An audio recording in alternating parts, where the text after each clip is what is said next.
नमस्कार छात्रों, आज मैं फिर से स्टार्ट करने वाला हूँ हाइपरबोला के 2 वीडियो मैं ऑलरेडी बना चुका हूँ।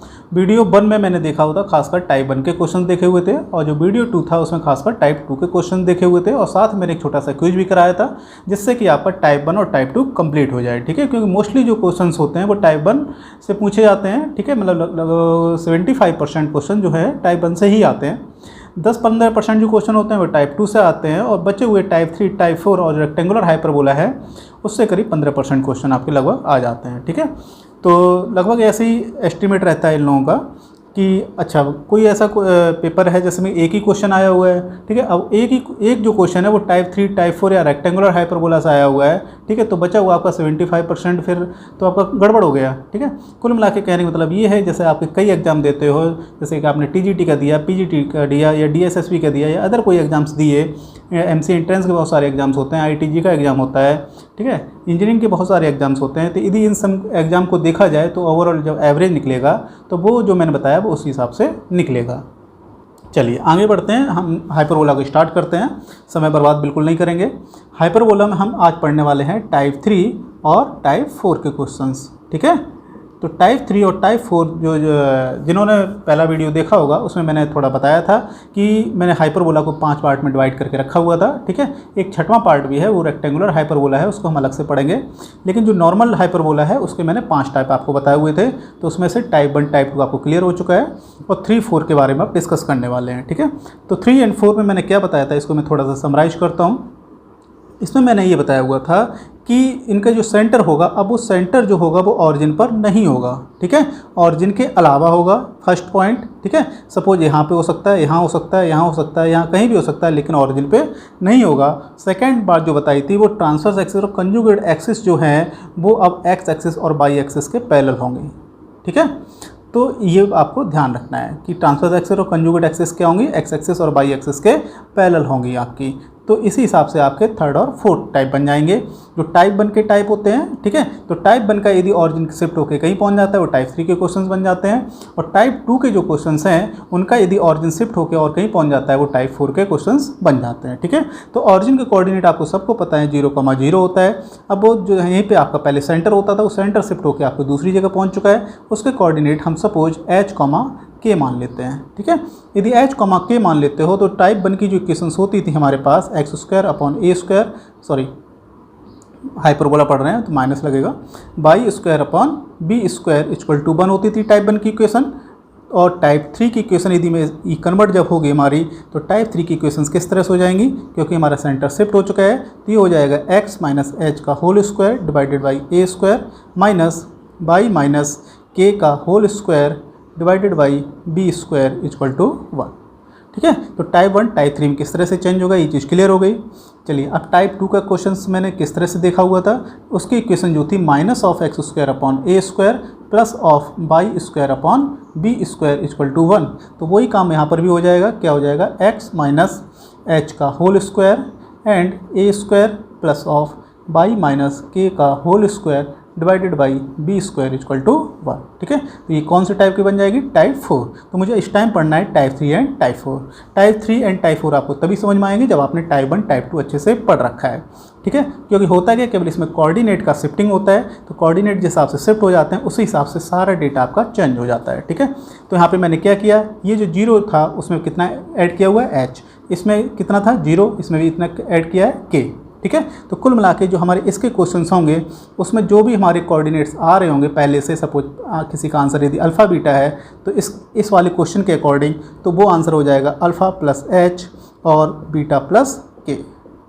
क्लियर, ऐसे T2 में क्या होगा, यदि किसी का आंसर यदि अल्फ़ा कॉमा बीटा आ रहा है, ठीक है, तो अब टाइप 4 में क्या हो जाएगा, यही हो जाएगा alpha plus h comma beta plus k। तो इस हिसाब से इसके कोऑर्डिनेट्स, मतलब जैसे कि आपने सेंटर का हो गया और फोकी हो गए, ठीक है। तो और वर्सेस हो गए। तो जो भी आप इसमें क्वेश्चंस में निकालते थे तो उसमें जो क्वेश्चन में योगदान होता था वो केवल ए और बी का योगदान होता था, ठीक है। यहाँ पे एक्स और वाई का कोई योगदान नहीं हो रहा था। एक्स और वाई केवल ये डिसाइड कर रहे थे इनके साथ कौन सा प्लस साइन है, किसके साथ माइनस साइन है, तो वो ट्रांसफर एक्सेस और कंजुगेट एक्सेस केवल डिसाइड करते हैं। उसके अलावा जो भी मैं कैलकुलेशन करनी होती है वो हमारी ए और बी के अकॉर्डिंग हो रही थी, ठीक है। तो यहाँ पर मुझे क्या करना है, ए और बी के अकॉर्डिंग में जो भी आंसर्स निकालने हैं वो निकाल लूँगा। उसके बाद क्या करूँगा, इसमें प्लस एच और क्या कर दूँगा, प्लस के कर दूँगा। तो हिसाब से मेरे आंसर तैयार हो जाते हैं, ठीक है। तो ये तो हमारी थी जो पॉइंट्स की बात होती है। पॉइंट्स मतलब जो कोऑर्डिनेट्स हैं तो उनको तो इस तरह से शिफ्ट कर देना है, ठीक है। और यदि सपोज कोई लाइन की इक्वेशन है, लाइन की इक्वेशन जैसे डायरेक्ट्रिक्स की इक्वेशन होती है या ट्रांसवर्स एक्सेस होती है या कंजुगेट एक्सेस होती है, ठीक है। तो ये जो एक्सेस की जो लाइन वगैरह है इनकी जो इक्वेशंस हैं उनमें क्या फ़र्क आएगा, उनमें जैसे कि सपोज जो टाइप 1 की इक्वेशन हम सपोज एक लिख लेते हैं, डायरेक्ट्रिक्स की इक्वेशन लिख लेते हैं। तो इसमें x इक्वल टू क्या होता था, प्लस माइनस ए अपॉन ई होता था, ठीक है। तो कुल मिला के एक इक्वेशन होती थी आपकी ए अपॉन ई, तो दूसरी इक्वेशन होती थी हमारी x equal to minus A upon e. तो अब क्या फ़र्क आ जाएगा, तो यहाँ पे शिफ्टिंग कितनी हुई है, प्लस एच हुई है, ठीक है। एक्स में केवल प्लस एच हुई है तो यहाँ पे क्या कर देंगे, इसमें प्लस एच कर देंगे। तो कुल मिला के x equal to A upon E plus H, और यहाँ पे क्या हो जाएगा, x equal to minus A upon E plus H, ठीक है। अब इसमें माइनस मत कर दीजिए क्योंकि जो भी शिफ्ट हो रहा है वो या तो इस साइड शिफ्ट होगा या तो इस साइड से शिफ्ट होगा, ठीक है। तो जो भी है पूरा सिस्टम वन साइड होगा, या तो ऐसे जा रहा होगा या तो ऐसे जा रहा होगा। जैसे भी जाएगा तो एक्स के हिसाब से ऐसे शिफ्ट हो रहा है, वाई के हिसाब से ऐसे शिफ्ट हो रहा है, ऊपर की तरफ हो रहा है, ठीक है। तो जो भी होगा मुझे यहाँ पे क्या करना होगा, ऐड ही करना होगा, राइट। यदि मान लो सपोज एच और के की वैल्यू -2 और -2 है, ठीक है, या -2 -3 है, तो यहाँ पे क्या करना होगा, -2 एच की वैल्यू -2, ठीक है। और यहाँ पे जैसे यहाँ पे प्लस के कर रहे हैं और वहाँ पे क्या है, -2 -3 है, तो के की वैल्यू -3 है तो यहाँ पे -3 करना होगा, ठीक है। तो के की वैल्यू -3 है। यदि आप सोचो कि यहाँ पे माइनस साइन आ रहा है, नहीं माइनस साइन कर दो तो माइनस तो +3 हो जाएगा, तो गड़बड़ हो जाएगा हमारा, ठीक है। तो कुल मिला के मुझे एच और के को क्या करना होता है, ऐड करना होता है। बस थोड़ा सा बस ये ध्यान रखना है कि एच और के की वैल्यू आपको सही से लिख लेनी है। यदि यही चीज़ आप सही से नहीं लिख पाए तो आपको हो जाएगी प्रॉब्लम, सारे आंसर्स गलत हो जाएंगे, ठीक है। इसके अलावा क्या होता है, अच्छा जैसे लेंथ ऑफ लेटस रेक्टम होता है, ठीक है, या लेंथ ऑफ कंजुगेट एक्सेस होता है, या लेंथ ऑफ ट्रांसफर एक्सेस होता है। तो लेंथ हमारा कोई भी चेंजमेंट नहीं आता है, लेंथ उतनी रहेगी, क्योंकि आपको कहीं भी कोई चीज़ शिफ्ट कर देते हैं। यदि मैंने कोई चीज़ यहाँ पे बनाई हुई है और उसको शिफ्ट उठा के यदि यहाँ पे कर देता हूँ, तो यदि सपोज ये 2 मीटर का था तो यहाँ पे जाके वो कितना का रहेगा, 2 मीटर का ही रहेगा। तो लेंथ से रिलेटेड जो भी इसमें हमारे फॉर्मूले थे उसमें कोई भी परिवर्तन नहीं आने वाला है, ठीक है। तो लेंथ में कौन कौन से थे हमारे, एक तो ट्रांसफर एक्सेस की लेंथ थी हमारी, वो एक में 2a आती थी, और जो टाइप 2 में 2b आती थी। कंजुगेट एक्सेस जो थी वो हमारी 2b होती थी, इसमें भी कोई परिवर्तन नहीं होगा, मतलब टाइप 1 के हिसाब से मैं बता रहा हूँ। और लेटस रेक्टम की लेंथ, तो टाइप 1 में क्या होता था, 2b² अपॉन a होता था, तो इसमें कोई परिवर्तन नहीं आने वाला है, ठीक है। ऐसे ही टाइप 2 टाइप 3 के क्वेश्चंस मुझे देखने हैं, तो इसमें भी इस हिसाब से जो लेंथ आ रही थी, तो टाइप 4 में भी लेंथ में किसी प्रकार का परिवर्तन नहीं होगा, ठीक है। तो इन सब पॉइंट्स को याद मतलब समझना है। तो हल्का फुल्का मैंने आपको समझा दिया। एक क्वेश्चन भी कर लेते हैं, क्वेश्चन करते ही आपके सारे कॉन्सेप्ट क्लियर हो जाएंगे। चलिए आगे बढ़ते हैं। आइए एग्जाम्पल किया जाए टाइप 3 के क्वेश्चन का। देखो टाइप 3 का क्वेश्चन क्यों है, क्योंकि यहाँ पे प्लस साइन है और यहाँ पे माइनस साइन है, ठीक है। और यहाँ पर क्या हो रहा है कि यहाँ पे x² और y² नहीं है, क्या है, x-1 का होल स्क्वायर है और y-2 का होल स्क्वायर। चलो मैं इसको थोड़ा सा चेंज कर लेता हूँ, क्योंकि दोनों जगह 1 है, तो मैं ऐसा कर लेता हूँ y-2 का होल स्क्वायर कर लेता हूँ, ठीक है। नहीं तो ये होगा कि +1 बार बार कर रहा हूँ, +1 तो ये पता नहीं चलेगा कौन सा +1 कर रहा हूँ, ये वाला कर रहा हूँ, ये वाला कर रहा हूँ, इसलिए मैंने इसको चेंज कर लिया। चलिए ये आपको क्लियर होगा कि ये टाइप 3 का क्वेश्चन है। और टाइप 3 का लेना देना किससे होता है, टाइप 1 से होता है। तो टाइप 1 का जो क्वेश्चन था हमारे पास था x² upon a² minus of y² upon b² equal to 1, ठीक है। तो चलिए अब जितनी भी चीज़ें मैंने इसमें पढ़ रखी हैं वही सारी चीज़ें इसमें डिस्कस कर लेता हूँ। तो इसमें देख लीजिए, इसमें ट्रांसफर एक्सिस और कंजुगेट एक्सिस क्या होती थी। इसमें ट्रांसफर एक्सिस जो होती थी हमारी एक्स एक्सिस जो होती थी वही ट्रांसफर एक्सिस होती थी, और जो वाई एक्सिस होती थी वो हमारी कंजुगेट एक्सिस होती थी, ठीक है। अब क्या हुआ, अब ये शिफ्ट हो गई हमारी, ये जब शिफ्ट हो जाएंगे तो ये सपोज एक्स एक्सिस है और ये ये एक्स एक्सिस है और ये वाई एक्सिस है। तो अब ये कितना शिफ्ट हो जाएगा, तो यहाँ से देख लीजिए x-1 का होल स्क्वायर y-2 का होल स्क्वायर है। तो यहाँ पे h और k की वैल्यू आप फाइंड आउट कर लीजिए अच्छे से। तो h की वैल्यू यहाँ पे x-1 इक्वल टू 0, तो यहाँ पे क्या हो जाएगा x इक्वल टू 1, तो h की वैल्यू यहाँ पे निकल के आएगी 1। यहाँ से ऐसे साफ साफ दिख रहा होगा, यहाँ से 2 निकल के आएगी, ठीक है। सपोज यहाँ पे यदि y+2 होता तो यहाँ पे -2 आएगा, ठीक है। और यहाँ पे x+1 होता तो यहाँ पे -1 आता। तो h और k क्लियर हो गए हमारे। तो ये 1,2 कहाँ पे होगा, लगभग यहाँ पर होगा। तो इसी के हिसाब से अब ये जो है हमारे कंजुगेट एक्सेस और ट्रांसफर एक्सेस शिफ्ट हो चुके हैं, ठीक है।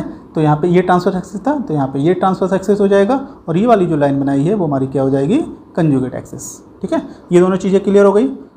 तो कुल मिला के हमारा जो अब सेंटर है तो इस पर फोकस कर लेते हैं। जो सेंटर था इसमें आपको बहुत अच्छे से पता है 0,0 होता है, और सेंटर क्या होता है, ट्रांसफर एक्सिस और कंजुगेट एक्सिस का इंटरसेक्शन पॉइंट। तो यहाँ पर जब सेंटर की बात करेंगे तो इन दोनों का इंटरसेक्शन पॉइंट, तो इन दोनों का इंटरसेक्शन पॉइंट तो यही होगा। ठीक है, और यही पॉइंट जो क्या होगा 1,2 होगा। ठीक है, और या फिर ऐसे कर सकते हो, इसी में क्या करते हैं 0,0 में +1 +2 कर दीजिए, तो +1 2 करते ही आपको पता चल जाएगा 1,2 ही आने वाला है। एक चीज़ क्लियर। चलो ट्रांसफर एक्सिस की इक्वेशन निकाल लेता हूँ। तो ट्रांसवर्स एक्सिस है, इसकी लाइन की इक्वेशन यहाँ पे क्या होता था, y = 0। ठीक है, एक्स एक्सिस की इक्वेशन क्या होती है, y = 0। तो यहाँ पे मैं लिख लेता हूँ इसी के सामने, ये y = 0 था। तो यदि y = 0 है तो y में कितना चेंजमेंट आ रहा है, y में k का चेंजमेंट रहेगा हमेशा, तो इसको 2 कर दीजिए, तो ये हो जाएगा y = 2। एक चीज़ क्लियर हो गई। ठीक है, अब इसी की यदि हम लेंथ की बात कर लें तो ट्रांसफर एक्सिस की जो लेंथ होती थी वो कितनी आती थी, 2a निकल के आती थी। तो यहाँ पर भी उतनी ही रहेगी, इसमें कोई भी चेंजमेंट नहीं होगा, तो 2a ही निकल के आएगा। और यहाँ पे a की वैल्यू कितनी है, a² = 16, तो a = हो गया 4, तो a × 4 मतलब 2 × 4 = 8। ठीक है, तो इसमें भी कितनी रहती, यदि ऐसी सेम क्वेश्चन यदि होता तो ये 8 रहता। ये बात क्लियर हो गई। इसके बाद कंजुगेट एक्सिस की बात कर लेता हूँ। कंजुगेट एक्सिस जो है वो इक्वेशन इसमें देख लीजिए, इसमें कंजुगेट एक्सिस क्या है हमारी, y एक्सिस है, y एक्सिस को बोलते हैं x = 0, तो x = 0 बोलते हैं, और इसकी जो लेंथ होती है वो 2b होती है। ठीक है, तो इसी क्वेश्चन के अकॉर्डिंग b² = आपका 9 है, तो b = 3 हो जाएगा। तो ऐसी क्वेश्चन यदि रहता तो 2 × 3 = 6 आता, तो इसमें तो हमारा कोई भी चेंजमेंट नहीं होना है। ठीक है, चलो इसकी जो लेंथ है 2b आएगा, 2b = 6 आएगा। अब क्या है कि लाइन की इक्वेशन x = 0, x में कितना चेंजमेंट हो रहा है, +1 का, तो x में यहाँ पे जो 0 है इसमें बस +1 कर देना है मुझको, तो x = कितना आ जाएगा 1। ठीक है, तो कंजुगेट एक्सिस आपकी ये वाली हो गई, x = 1 लाइन है ये, और ये y = कितना है 2 लाइन। ठीक है, दोनों चीज़ें हमारी क्लियर हो चुकी हैं, बात समझ में आ रही है अच्छे से। चलिए अब थोड़ी सी हम बात कर लेते हैं इसेंट्रिसिटी की। इसेंट्रिसिटी कोई भी चेंजमेंट नहीं होना है, क्योंकि इसेंट्रिसिटी में क्या होता है, एक इसेंट्रिसिटी आपने जैसे हिंदी में सुना हुआ उत्केंद्रता। ठीक है, तो उत्केंद्रता जो होती है वो कभी भी चेंज नहीं होती है। ठीक है, ये फिगर को आप एक जगह से दूसरी जगह से उठा के रख देंगे तो उसमें कोई भी चेंजमेंट नहीं आने वाला है। तो E = चाहे इसमें आप निकालें चाहे इसमें निकालें, दोनों का आंसर सेम आएगा। क्यों, क्योंकि उसमें लेना देना केवल a² और b² का होता है। तो हम डायरेक्ट चलो चाहे इसमें निकाल लीजिए चाहे उसमें निकाल लीजिए, तो ये होता था 1 + -/+। तो यहाँ पे माइनस की वैल्यू कितनी है 9 और प्लस वाले की 16। तो यदि हम इसको कैलकुलेट कर लें तो हमारा हो जाएगा 16 9 25, 25/16, 25/16 होता है 5/4। ठीक है, यदि हाइपरबोला है तो इसकी वैल्यू 1 से बड़ी होनी चाहिए, जो कि है हमारे पास। तो यहाँ पे इसेंट्रिसिटी आपकी वही सेम फार्मूला है, कितना निकल के आएगा 5/4। यहाँ तक चीज़ें क्लियर हो गई। चलिए आगे बढ़ लें, थोड़ा सा लेटस रेक्टम की तरफ देख लेते हैं। लेटस रेक्टम इसमें आएगा 2b²/a। ठीक है, तो लेंथ मैंने पहले भी बोला था इसमें कोई भी चेंजमेंट नहीं रहेगा, तो ये तो सेम रहेगा। तो 2b² की वैल्यू यहाँ पे कितनी है 9 दे रखी है, और a की वैल्यू यहाँ पे 4 हो जाएगी। ठीक है, a की वैल्यू 4, तो 2 2 जा 4, तो आंसर कितना आ जाएगा आपका 9/2। ये भी चीज़ क्लियर है। चलिए आगे बढ़ते हैं, इसी में आगे देख लेता हूँ हमारी फोकी क्या होंगी। ठीक है, फोकी चलो पहले इसमें भी बात कर लेता हूँ। फोकी इसमें क्या निकल के आती थी हमारी +-a(e), 0। ठीक है, तो चलो ये हो गया +-a की वैल्यू यहाँ पे इस क्वेश्चन के अकॉर्डिंग कितना वर्क कर रही है 4, और e की वैल्यू अभी आप कैलकुलेट किया था वो थी हमारी 9/2, और ये हो जाएगा 0। और सही से इसको पूरा कंप्लीट कर लेते हैं, तो ये जो 2 2 या 4 9 18 हो जाएगा 18,0।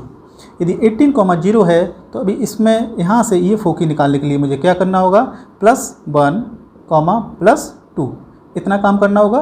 तो अब +1 देखो एक्चुअली ये 2 है हमारे आंसर यहाँ पे, तो थोड़ा सही से करिएगा। एक हमारे पास 18,0 और दूसरा है हमारे पास -18,0। तो 18,0 में यदि 18 + 1 करेंगे तो ये तो एक आंसर हमारा आ जाएगा 19, और 0 + 2 करेंगे तो 2 ही रहेगा। ठीक है, और जब इसमें -18 + 1 करेंगे तो ये -17 हो जाएगा, और 0 + 2 2 रहेगा। ठीक है, तो अभी फोकी हमारी 2 चीज़ें बन गई, ये चीज़ क्लियर हो गई, ठीक है। एक पॉइंट ध्यान रखिएगा, यदि कभी कभी जैसे किसी क्वेश्चन में आपको फोकी दे दी जाए, ये आपकी फोकी है, तो समझ जाइए, देखो यहाँ पे 2 यहाँ पे 2 दोनों जगह 2 2 है, सेम है, तो इसका मतलब यहाँ पे जो क्वेश्चन होगा वो टाइप 3 का होगा। टाइप 3 किससे मिलता जुलता है? टाइप 1 से, ठीक है। यदि कभी ऐसा हो कि ये दोनों चीज़ें आगे वाली मतलब एक्स कोऑर्डिनेट सेम दे रखे हैं और वाई कोऑर्डिनेट आपको अलग अलग दे रखे हैं, तो आप समझ जाइए टाइप 4 का क्वेश्चन है, ठीक है। तो ये भी डिसाइड करने के लिए काफ़ी इंपॉर्टेंट रहता है। फोकी क्लियर हो गई होंगी। फोकी के बाद आ जाते हैं हम लोग डायरेक्ट्रिक्स की तरफ। डायरेक्ट्रिक्स की तरफ थोड़ा सा इधर देख लेते हैं। डायरेक्ट्रिक्स यहाँ पे क्या होती थी? x equal to plus minus A upon e. चलिए प्लस माइनस, इस क्वेश्चन के अकॉर्डिंग a की वैल्यू कितनी है हमारी? 4 है, और e की वैल्यू है 9/2, तो 9/2, तो 9/2 क्या हो जाएगा? इसको ब्रैकेट में कर लेते हैं, 9/2, 2 ऊपर चला जाएगा तो 8/9 हो जाएगा। तो ये क्या निकल के आया? x equal to plus minus 8/9, ठीक है। तो यहाँ जब आंसर निकालेंगे तो यहाँ पे दोनों को अलग अलग लिख लेंगे, नहीं तो हो जाएगी हमको प्रॉब्लम। एक है हमारा 8/9 और दूसरा है x इक्वल टू माइनस का 8/9। तो मुझे क्या करना होगा? इसमें प्लस करना होगा, क्योंकि x इक्वल टू, तो x में कितना चेंजमेंट हो रहा है? 1, तो इसमें भी +1 कर दीजिए, इसमें भी +1 कर दीजिए। इसको सॉल्व कर लीजिए, 9 8 17/9 हो जाएगा, और ये यहाँ पे करेंगे तब 1/9 हो जाएगा, ठीक है। तो x equal to 17/9, x equal to 1/9, तो ये दो इक्वेशंस बन गई हमारी, ठीक है। तो फोकी हो गई, डायरेक्ट्रिक्स हो गई, लेटस रेक्टम हो गया, एसेंट्रिसिटी हो गया, कंजुगेट एक्सिस हो गया, ट्रांसफर एक्सिस हो गया, सेंटर हो गया, सारी चीज़ें आपको मैंने निकाल के दिखा दी है। इसको आप वीडियो को पॉज कर लीजिएगा। पॉज करने के बाद सारी चीज़ें आप नोट डाउन कर लीजिए अच्छे से, और एक बार रिवाइज कर लीजिए। उसके बाद फिर हम क्वेश्चन में आगे बढ़ेंगे, ठीक है। तब तक वेट कीजिएगा। इस पार्ट में देखते हैं, एक हम नए टाइप का इक्वेशन लिखा हुआ है। अभी मैंने टाइप 1, टाइप 2, टाइप 3, टाइप 4 चारों को स्टैंडर्ड फॉर्म में लिख रखा था, लेकिन अभी इस तरह की फॉर्म में नहीं लिखा हुआ था, ठीक है। और ये टाइप 5 का भी नहीं है, टाइप 1 से लेकर टाइप 4 का ही है, लेकिन एक थोड़े से अलग फॉर्म में लिखा हुआ है। यहाँ पे दिया हुआ 9x², 16y², 18x, 32y and 151। इसमें बहुत यदि आप ध्यान से देख रहे होंगे तो यदि सेकंड डिग्री की इक्वेशन से कंपेयर करेंगे तो यहाँ पे x इंटू वाई का टर्म नहीं आ रहा है, ठीक है। तो x इंटू वाई का टर्म नहीं आ रहा है। अच्छा, दूसरी चीज़ x² और y² के कोफिशिएंट सेम भी नहीं है। यदि सेम हो जाते तो उस केस में क्या हो जाता है? सेम का मतलब यहाँ पे 9 है तो यहाँ पे +9 यदि होता तो वो सर्किल की इक्वेशन बन जाती हमारी, ठीक है। तो वो भी हमारे पास नहीं है। तो अब क्या फ़र्क है? यहाँ पे x इंटू वाई का टर्म नहीं आ रहा है, और यहाँ पे दोनों के कोफिशिएंट अलग हैं, एक चीज़। दूसरा चीज़ क्या है कि यहाँ एक जगह प्लस है और दूसरी जगह माइनस है, ठीक है। दोनों जगह यदि प्लस होता है तो ये एलिप्स की इक्वेशंस बन जाती हैं, एक जगह प्लस एक जगह माइनस तो ये हाइपरबोला की इक्वेशंस बनती हैं, ठीक है। होने के लिए ये आपका पेयर ऑफ स्ट्रेट लाइन भी हो सकता है, लेकिन हाइपरबोला के क्वेश्चन में साफ साफ लिखा होगा कि ये हाइपरबोला का इक्वेशन है। तो आप इसको पहले आप क्या करेंगे? स्टैंडर्ड फॉर्म में चेंज करेंगे, ठीक है। और ये स्टैंडर्ड फॉर्म में तभी चेंज हो पाएंगे जब x इंटू वाई का टर्म नहीं आएगा। यदि x इंटू वाई का टर्म आ गया तो आपकी कंजुगेट एक्सिस और ट्रांसवर्स एक्सिस जो होती हैं वो x एक्सिस और y एक्सिस के पैरेलल नहीं रहेंगी, और वो टाइप 5 का क्वेश्चन बन जाएगा आपका, ठीक है। तो x इंटू वाई नहीं है ये आपको चेक करना है। तो सबसे पहले मैंने चेक किया कि x इंटू वाई यहाँ पर नहीं आ रहा है। यदि नहीं आ रहा है तो अब यहाँ पे देख लीजिए, x वाले में क्या है प्लस, y वाले में माइनस, तो ये टाइप 3 का क्वेश्चन बनेगा। क्लियर? यदि यहाँ पर माइनस होता, यहाँ पे प्लस होता और x इंटू वाई का टर्म नहीं आया होता तो ये टाइप 4 का क्वेश्चन बनता, ठीक। अच्छा, टाइप 1 टाइप 2 का कब बनेगा? टाइप 1 टाइप 2 के लिए जो ये वाले टर्म्स हैं ये भी नहीं होने चाहिए, ठीक है। केवल क्या होने चाहिए? x² वाले टर्म्स होने चाहिए, y² वाले होने चाहिए, उसके बाद सीधा कांस्टेंट होना चाहिए, ठीक है। चलिए थोड़ा सा और पढ़ लेते हैं। ये 18x भी नहीं है, 32y भी नहीं है, और ये वाला कांस्टेंट भी नहीं है, केवल आपको स्टार्टिंग का बस इतना दे रखा है। तब क्या बनता है? तब सीधा सीधा पेयर ऑफ स्ट्रेट लाइन बनेगा, ठीक है। यदि आपके इस टर्म के साथ साथ एक कांस्टेंट भी दे रखा है तब ये पेयर ऑफ स्ट्रेट लाइन नहीं बनेगा, ठीक है। तो ये चीज़ मैं थोड़ा सा पहले भी बता चुका हूँ। चलिए, तो अब इसको मैं चेंज करता हूँ थोड़ा सा स्टैंडर्ड फॉर्म, जो कि टाइप 3 में मैंने पढ़ रखा है। कैसे पढ़ा था? x माइनस एच का whole square divided by a² minus by minus K का whole square divided by b² equal to 1। ये स्टैंडर्ड फॉर्म थी, इसमें कन्वर्ट करते हैं। तो मुझे यहाँ पे क्या करना होगा? यहाँ पे कुछ परफेक्ट स्क्वायर वगैरह बनाना होगा। ऐसे ही वहाँ पे एक परफेक्ट स्क्वायर बनाना होगा। ये किसका परफेक्ट स्क्वायर बनेगा? x के समथिंग में बनेगा और ये y में समथिंग बनेगा। तो हम क्या करते हैं? x वाले टर्म्स एक साथ पहले लिख लेते हैं। तो यहाँ पर मैं लिख लेता हूँ 9x² और दूसरा है माइनस का 18x। इसको मैंने एक साथ लिख लिया।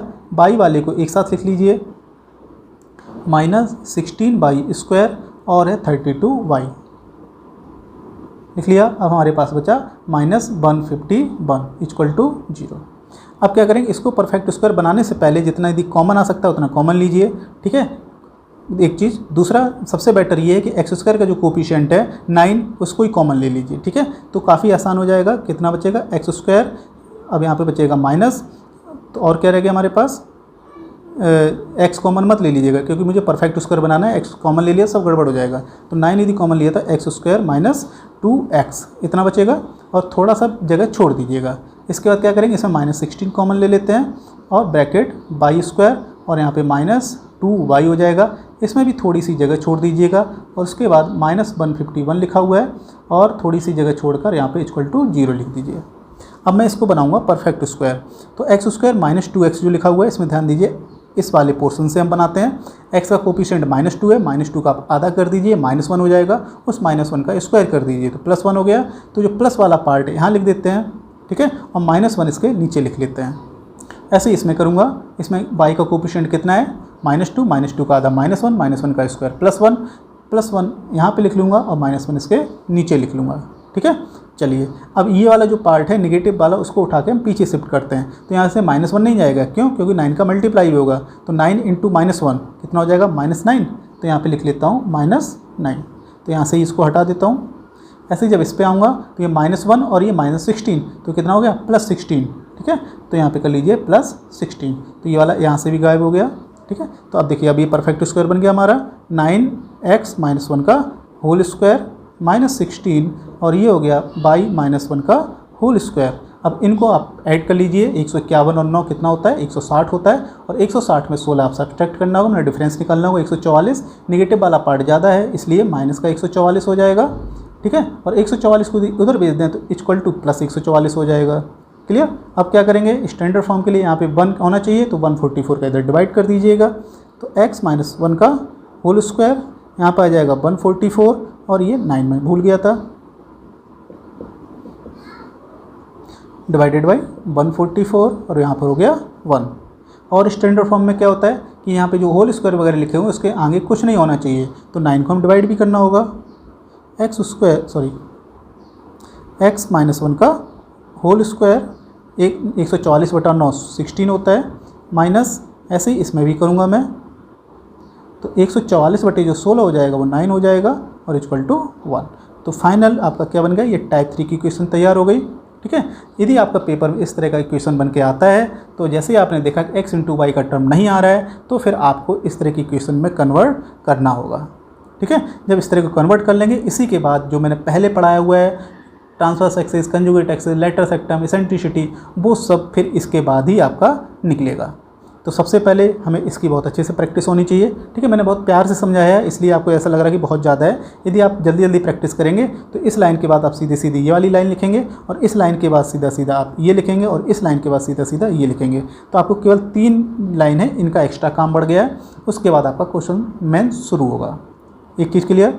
अच्छा, इसी में मैं बता देता हूँ, ये आपको कन्वर्ट ना भी करना पड़े, आपसे पूछ लिया जाए 2 चीज़ें, एक तो सेंटर ट्रांसवर्स एक्सिस की इक्वेशन और कंजुगेट एक्सिस की इक्वेशन।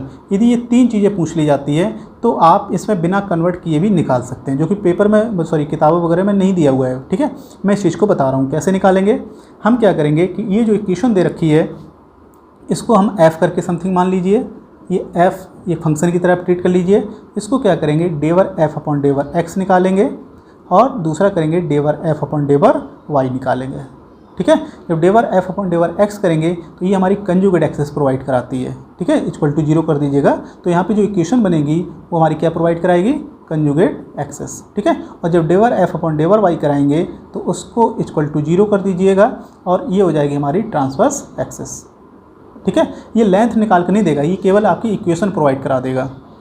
जब आपकी कंजुगेट एक्सिस ट्रांसवर्स एक्सिस मिल गई तो यदि इन दोनों का क्या कर लें, इंटरसेक्शन कर लें, मतलब कि लीनियर इक्वेशंस बनेंगी।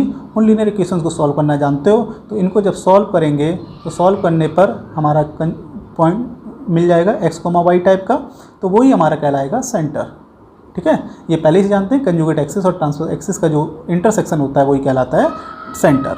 तो ये 3 चीज़ें आप डायरेक्ट भी निकाल सकते हो बिना कन्वर्ट किए हुए भी, ठीक है। जितनी देर में आप एक लाइन करोगे उतनी देर में ये तीनों लाइन हो जाती हैं, ठीक है। और पार्शियल डिफरेंशिएशन आपको आना चाहिए। यदि ये चीज़ नहीं आती है तो फिर आपका बेकार है, तो फिर आप इसी पे आ जाइएगा।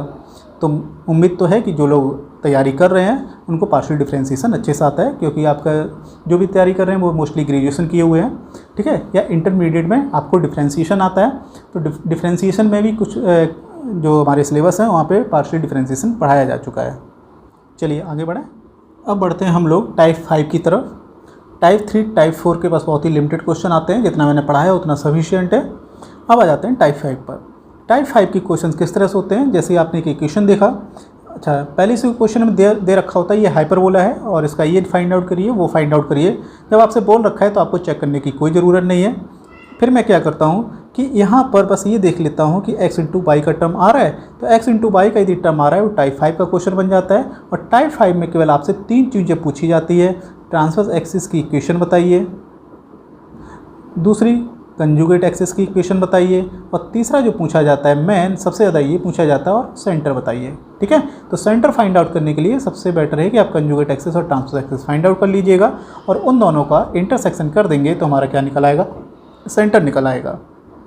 ट्रांसवर्स एक्सिस कंजुगेट एक्सिस कैसे निकालते हैं, तो ये जो इक्वेशन दे रखी है इसको f इक्वल टू हम लोग मान लेते हैं, और इसको हम पार्शियल डिफरेंशिएशन करते हैं x के रेस्पेक्ट में और एक बार y के रेस्पेक्ट में, डेवर f अपॉन डेवर x, डेवर f अपॉन डेवर y।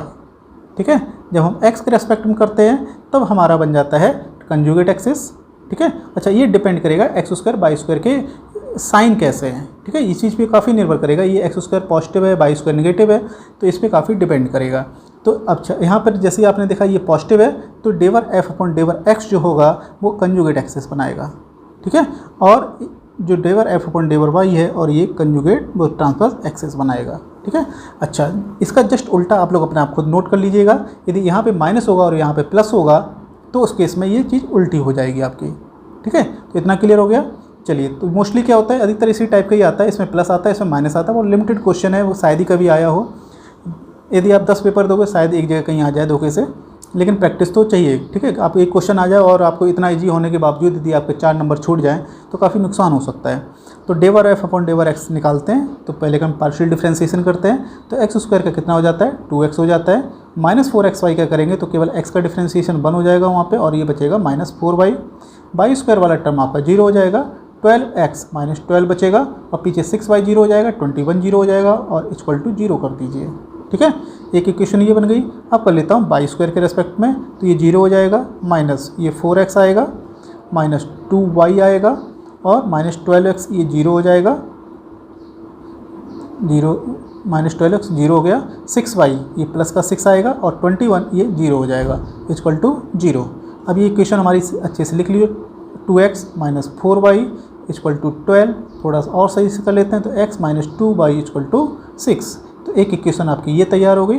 दूसरा यहाँ से कर लेता हूँ, तो अच्छा ये हो जाएगा minus 4x minus 2y plus 6 equal to 0, और 2 से डिवाइड कर लेता हूँ, माइनस से भी कर देता हूँ, तो ये हो जाएगा 2x प्लस y, यहाँ पर हो जाएगा माइनस 6 इक्वल टू 0, तो उधर पहुँचा दिए, सॉरी प्लस 3, 2 से डिवाइड भी किया था मैंने, तो 2x plus Y equal to 3। तो दूसरी इक्वेशन आपकी ये बन गई। तो ये इक्वेशन नंबर 1 मान लीजिए और ये इक्वेशन नंबर 2 मान लीजिए। तो 1 एंड 2 को सॉल्व करना है। सॉल्व करेंगे तो सॉल्व करने से मुझे क्या मिल जाएगा, सेंटर फाइंड आउट हो जाएगा। ठीक है, तो या तो सॉल्व कर लीजिए, या पेपर में यदि आपसे सेंटर पूछा गया है तो सेंटर क्या होगा, इन दोनों का इंटरसेक्शन पॉइंट ही तो मतलब इन दोनों का सॉल्यूशन है। तो जो आपको 4 ऑप्शन दिए हुए हैं उन चारों को फटाफट आप इसमें उठा के पुट भी कर सकते हैं। तो जो आप दोनों इक्वेशन को सेटिस्फाइड करेगा वो आंसर हो जाएगा। ठीक है, या फिर आप सॉल्व भी कर सकते हैं इजी। चलिए दोस्तों, अब मैं स्टार्ट करने वाला हूँ एक क्विज, क्योंकि जितना हमने पढ़ रखा है उसकी यदि आप प्रैक्टिस नहीं करेंगे तो आपको आगे जो हम पढ़ाते हैं उनका प्रॉब्लम्स हो सकती है। तो जितना पढ़ते जाइए उसके साथ उतना ही हम प्रैक्टिस करते जाएंगे। चलिए, क्विज का मतलब है आप पहले क्वेश्चन को पढ़ लीजिएगा, पढ़ने के बाद वीडियो को पॉज कर लीजिएगा और अपने मन से उसको सॉल्व करें। सॉल्व करने के बाद फिर मेरा वीडियो देखें और उससे कंपेयर करें कि आप में और मुझ में क्या डिफरेंस है। ठीक है, हो सकता है कि आप बेटर हों, ऐसा कुछ नहीं है कि हम ही हमेशा बेटर होंगे। ठीक है, पढ़ाने वाला हमेशा कोई बेटर नहीं रहता है, क्योंकि आप भी एक स्टूडेंट हैं और आप भी नॉलेज गेन कर रहे हैं। ठीक है, तो मैंने भी नॉलेज गेन की है, तो यहाँ पे नॉलेज की थोड़ी सी टक्कर होनी है। तो जो भी यदि अच्छी चीज़ें हैं आप मुझसे गेन कर लीजिएगा, और यदि आपके पास कुछ अच्छा तरीका हो तो उसको मुझे कमेंट में आप ड्रॉप कर दीजिएगा। तो मैं भी देखता हूँ आपके पास क्या अच्छा है, तो मैं उसको एडॉप्ट करूँगा। चलिए, क्वेश्चन को देख लेते हैं। The equation of the hyperbola, ठीक है, आपको सीधा सीधा हाइपरबोला बोल रखा है तो हाइपरबोला ही निकलवाया गया है। हुज फोकी आर 6,5 और दूसरा है -4,5। ये काफ़ी इंपॉर्टेंट हो गया। आगे देखा है इसेंट्रिसिटी 5/4 ईच, ठीक है। तो आपके पास एक तो फोकी का कॉन्सेप्ट है और दूसरा है हमारे पास इसेंट्रिसिटी का, ठीक है। तो सबसे पहले हम क्या कर लेते हैं कि हम इसेंट्रिसिटी पे ही फोकस कर लेते हैं और क्या करेंगे, 4 में से कुछ ऑप्शन हम उड़ा दें। तो इसेंट्रिसिटी आप कैसे निकालते हो, तो इसेंट्रिसिटी आप हाइपरबोला में ऐसे निकाला जाता है 1 प्लस नेगेटिव वाला पोर्शन डिवाइडेड बाई प्लस वाला पोर्शन, ठीक है। तो ये फटाफट कर सकते हैं, इसमें कोई ज़्यादा टाइम नहीं लगेगा, क्योंकि ये जो इक्वेशंस लिखी हुई है, पहली इक्वेशन आपकी टाइप 1 की लिखी हुई है और ये इक्वेशन देखो यहाँ पे -1 है, ये माइनस इधर जाएगा तो ये माइनस, ये प्लस हो जाएगा। ये टाइप 2 की लिखी हुई है, ये टाइप कौन सी लिखी हुई है, टाइप 4 की लिखी हुई है, और टाइप 4 की हो गई है हमारे पास। और ये कौन सी हो गई, ये टाइप 3 की हो गई है और ये इक्वेशन भी टाइप 3 की हो गई है, ठीक है। तो हमें टाइप 3 टाइप 4 से कोई खास लेना देना नहीं है, हमें नेगेटिव पॉजिटिव बस इस पर फोकस रखना है, और टाइप 1 से टाइप 4 के बीच में। तो यहाँ से -9 है, ये 16 है। तो चलो इसका यदि मैं कैलकुलेट करूँ तो कितना आएगा, तो 1 प्लस -9 है और डिवाइडेड बाई 16, ठीक है। तो थोड़ा पेज पे भी ध्यान रखिए, देखो यहाँ पे 16 है तो इसका √4 निकलेगा, ठीक है। यदि यहीं पे सपोज 9 यदि होता तो 9 होता तो यहाँ पे 3 निकल के आता तो ये ऑप्शन वैसे भी नहीं हो सकता था। तो ये अभी इसेंट्रिसिटी की वजह से जिंदा है हमारा, चलो ठीक है, ये जिंदा हो गया।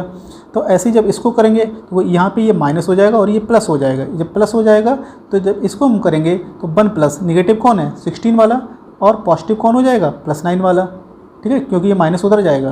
तो यहाँ पे ये ऑप्शन नहीं हो सकता, क्यों, क्योंकि यहाँ पे नीचे 3 आएगा और यहाँ पे क्या है 4, तो ये ऑप्शन तो बिल्कुल भी नहीं है, कट कर दिया, ठीक है। चलिए अब ऐसे में क्या करूँगा, देखो अब थोड़ा सा और कर लेते हैं, इसको भी करता हूँ। तो 1 प्लस ये है नेगेटिव वाला, ये है पॉजिटिव वाला, तो 9/16, तो 9/16 किया तो यहाँ नीचे 4 आएगा और ऊपर 16 9 25 5 आएगा, ठीक है। ऐसे इसको भी 5/4 ही आएगा।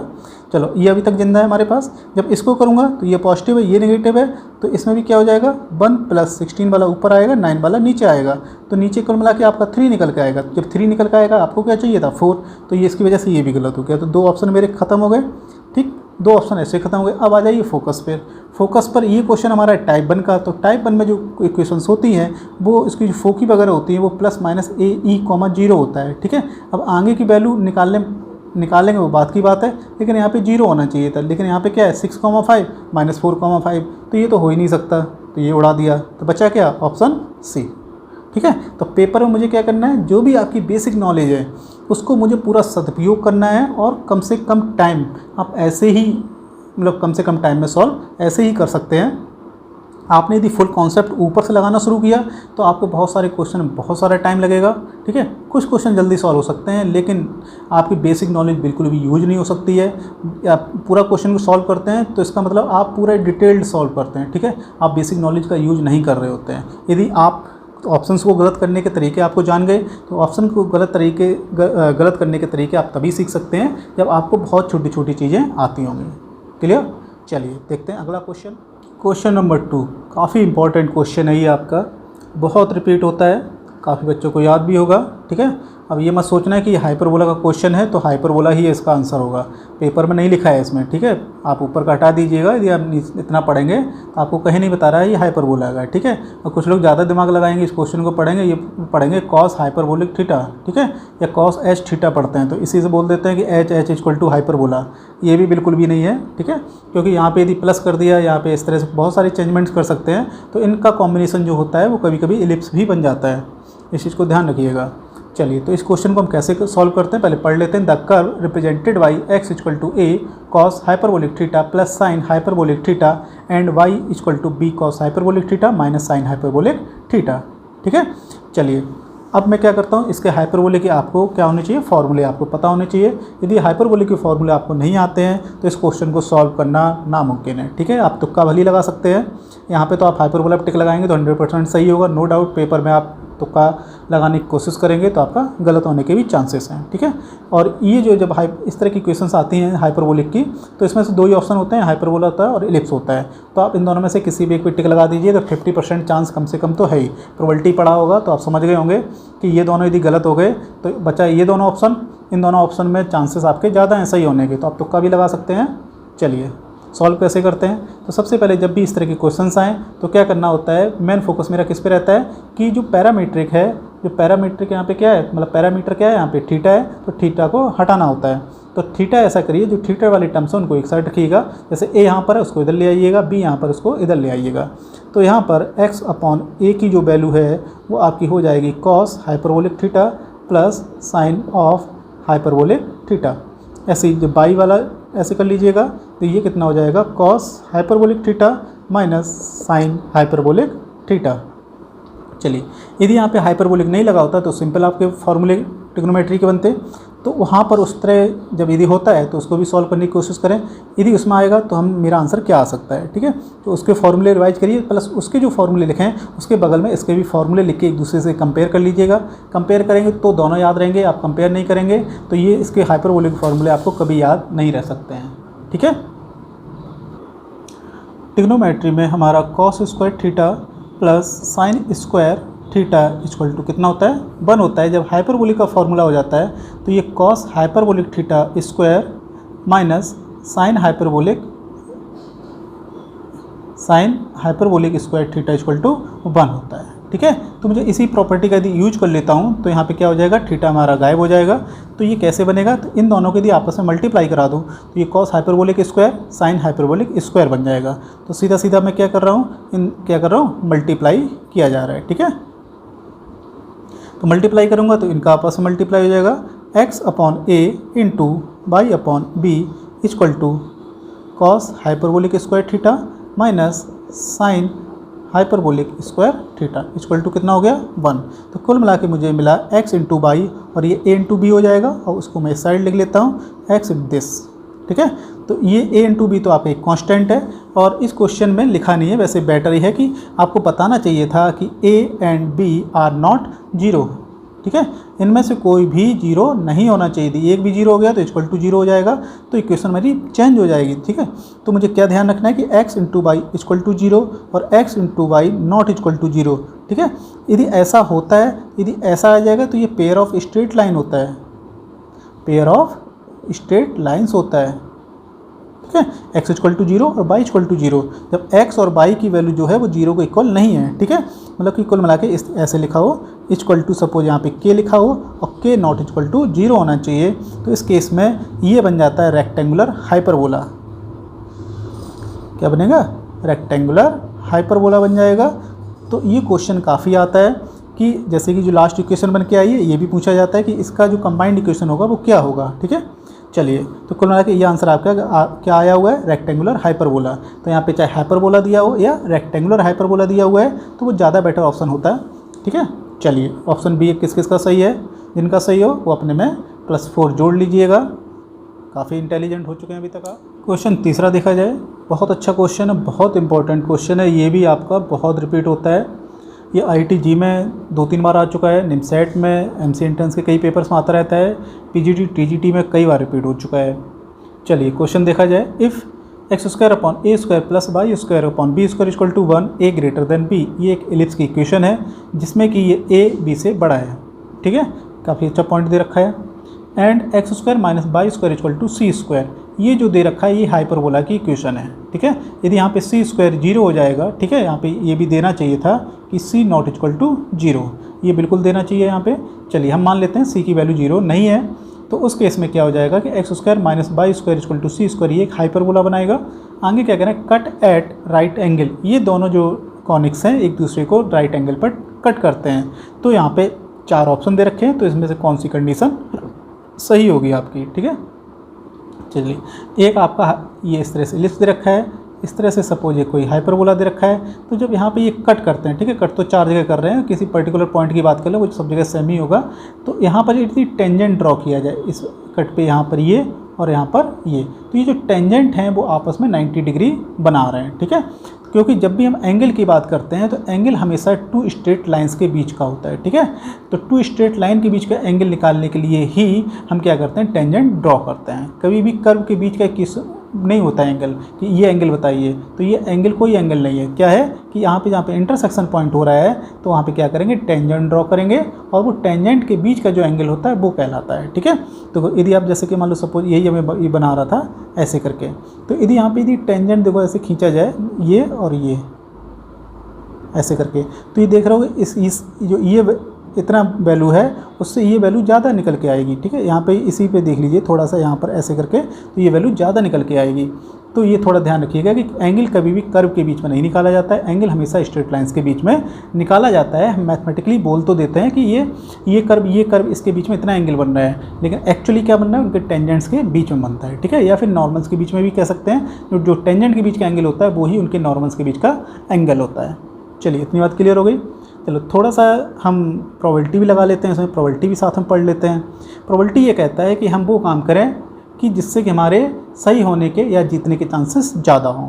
ठीक है, यहाँ पर दे रखा है a ग्रेटर देन b, तो इसका मतलब जो a स्क्वायर होगा वो b स्क्वायर ये रिलेशन होगा।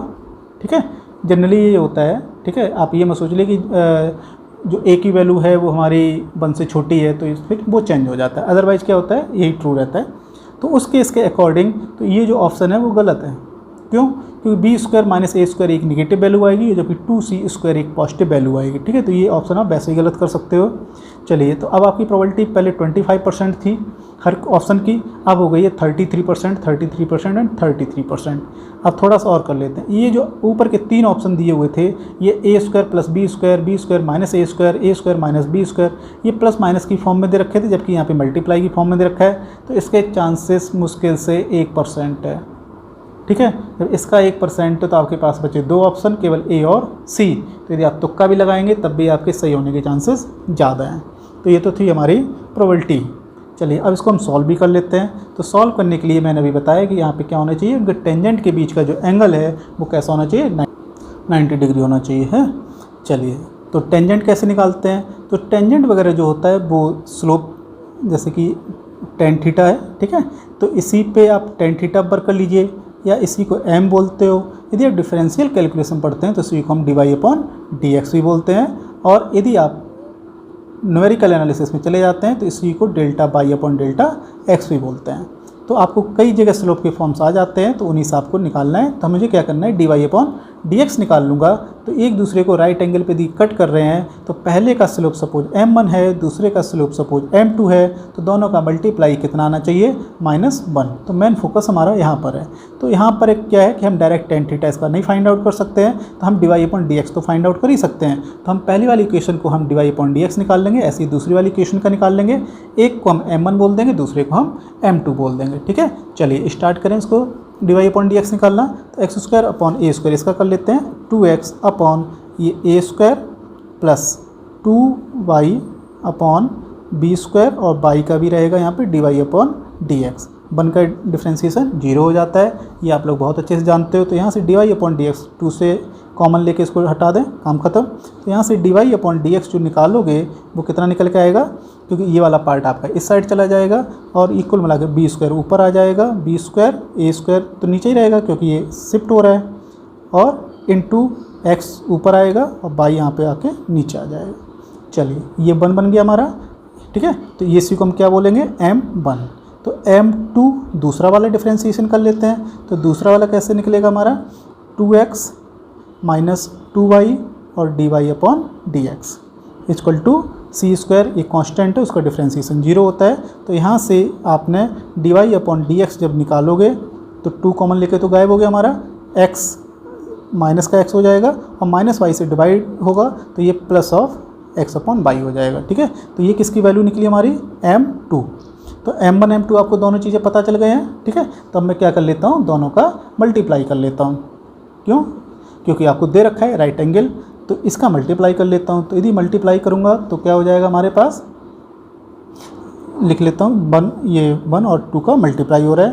तो m1 into m2 equal to minus b² a² x/y और मल्टीप्लाई x/y का और हो रहा है नीचे वाले से, और किसके इक्वल कर देना है, -1 के। तो ये -1 माइनस ये 1, ठीक है, ये हो गए प्लस। तो यहाँ से देखिएगा तो हमारा x² अपॉन y², ठीक है, और क्या हो जाएगा, बी स्क्वायर भी आएगा, बी स्क्वायर चलो पीछे लिख लेता हूँ कोई बात नहीं, ये ए स्क्वायर इक्वल टू 1, इतना हो गया। चलिए अभी तक मुझे जो चाहिए था वो वहाँ तक नहीं पहुँच पाई, क्योंकि हमें आंसर ए और बी में चाहिए होगा, लेकिन यहाँ पे एक्स और वाई में भी मिला हुआ है। तो एक्स और वाई को कैसे ख़त्म करना होगा, जो दिया है उसी का यूज कर सकते हैं। चलिए हम इसको सबसे पहले इनका उठा लेते हैं, क्योंकि यहाँ पे एक्स वाई ए बी चारों चीज़ें आ रही हैं। तो यहाँ से देखते हैं कि x square upon a square की वैल्यू क्या है।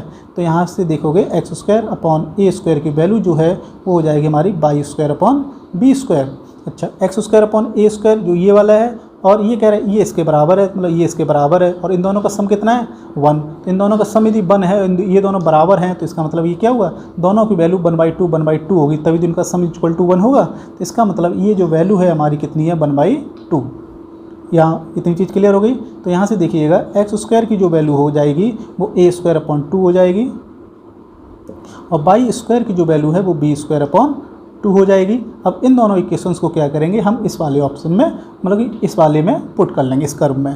तो ये एक्स स्क्वायर की वैल्यू मैं पुट कर देता हूँ ए स्क्वायर अपॉन 2, ये हो जाएगी b square upon 2 equal to c square, ठीक है। और ये 2 उठ के कहाँ चले जाएंगे, इसके साथ चले जाएंगे, तो ये हो जाएगा 2c स्क्वायर। तो a square minus b square, a square minus b square equal to 2c square, option हो गया सी।